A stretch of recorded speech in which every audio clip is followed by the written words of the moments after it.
Well, hey there, it's YoBo. Day 64 of life according to YoBo.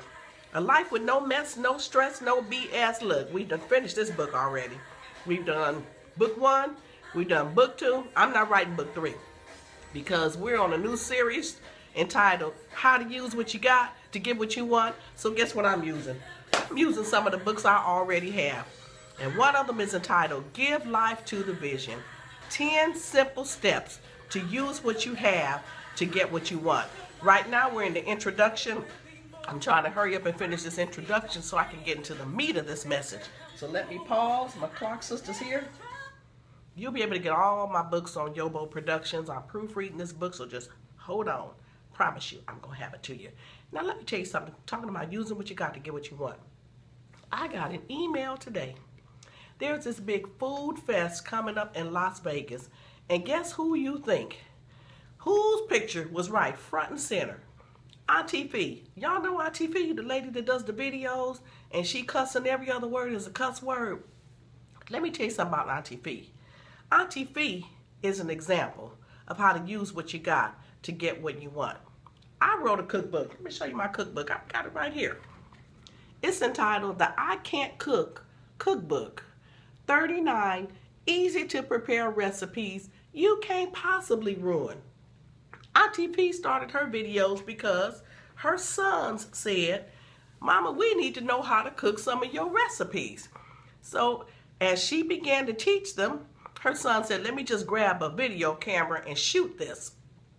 So he shot it, he uploaded it to Facebook, and the rest is history. Well, when I wrote my cookbook, I got requests for videos. But what do? Remember, when we get the vision, we either act on it or we start making excuses. We look at what we don't have. I said, well, I don't have a chef's kitchen. You know, I was living in my daddy's little old raggedy house. I don't have a chef's kitchen. I don't have a videographer. I don't have this. I don't have that. Honey, look, I looked at those Auntie Fee videos, and I saw her on the Steve Harvey show, and I saw her on the Jimmy Kimmel show. And I've seen the celebrities in the kitchen cooking with her. And I thought to myself, you know what?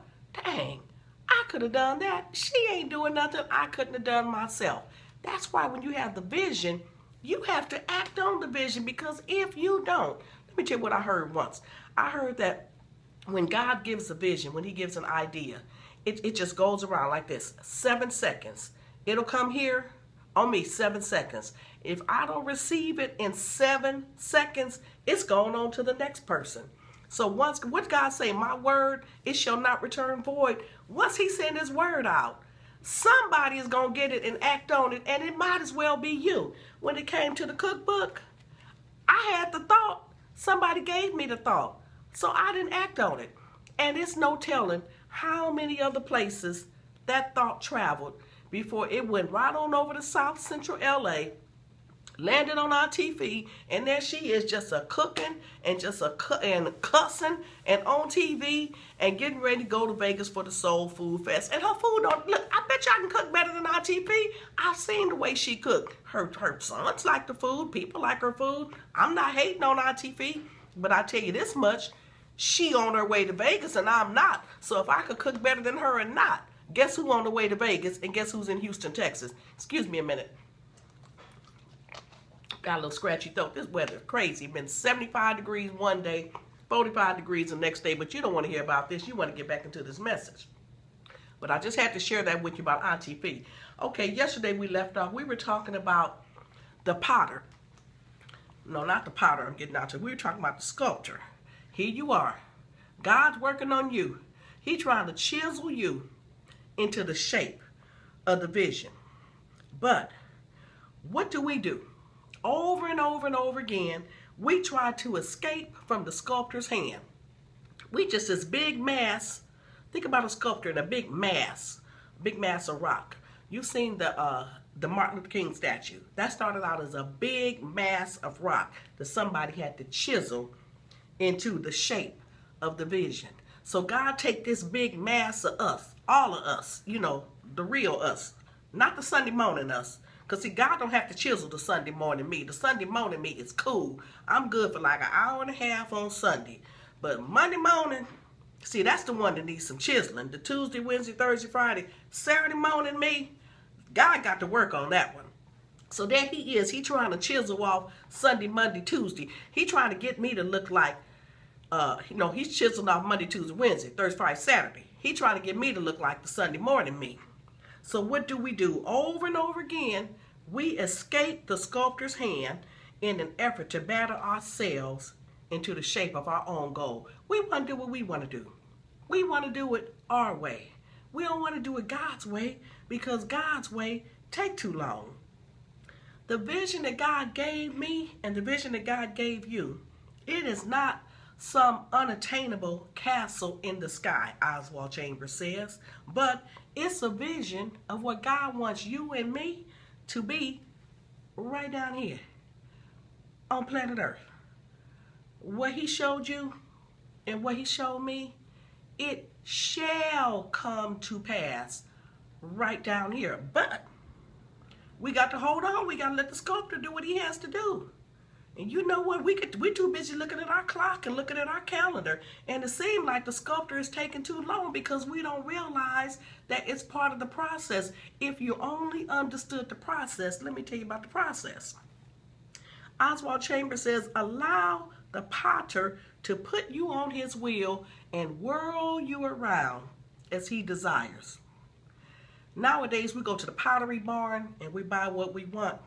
But back in the day, the potter had to take this big lump of clay. He put it on the wheel and then would spin it around to get it into the shape that he wanted. And if there were any Mars on it or a little piece missing, then the potter would take that clay, put it in some water again. He'd start all over again and put it on the wheel. My pastor's wife, co-pastor Kim Irvin, she did a great teaching on the potter and on the wheel. So once the potter has that vessel into the shape that he wants, think about a vase. So now the potter has to take the vessel, whatever it is he's made, he's got to put it on the shelf. There it is on the shelf, and give it time to dry.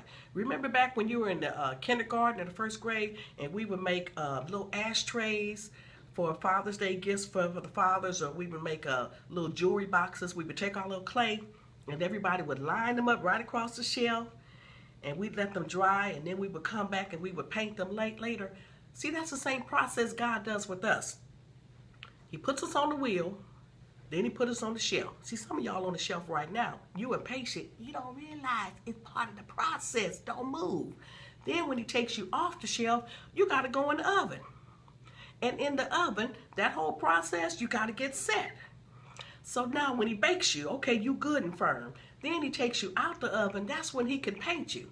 And just when you think you're looking so cute, you all that, oh, God got you all painted. Now he got to put you back on the shelf because you have to dry. Then he takes you back off the shelf again, puts you back in the fire again, takes you back out the fire, and that's when he put the little shellac or whatever the little shiny stuff is that he puts on you. And now look at you. You look so good, but you got to go back on the shelf again to dry. That's the process that a potter has to go through just to get this lump of clay to resemble the image that he has in mind. And as when Oswald Chambers says, allow the potter to put you on the wheel and whirl you around as he desires. Let the potter do what he has to do with you. Let God do what he has to do with you. Now, is it making sense now? Are you understanding that it's all a process? So when it seems as though nothing is happening, guess what? Something is happening. It's part of the process. God hasn't forgot about you. God hasn't neglected you. And you know, you around here fasting 40 days and 40 nights and rebuking the devil and got your prayer partners fasting and praying with you and huckamashandoing and all that other kind of stuff. Boo, you ain't got to do none of that. Just get on the shelf. Just stay where you are on the shelf. Or you got your prayer partners fasting because you in the fire and you said, oh, I just can't take no more. It's part of the process. Oh, Lord, I'm at 9 minutes. I want to stop at 7 minutes. I'll be back tomorrow with my Clark sisters on. Buy my books. Go on, Auntie Fee. On your way to Vegas. I ain't mad at you. Auntie Fee using her gift. You better use yours too. I'll see y'all tomorrow for more of Life According to YoBo.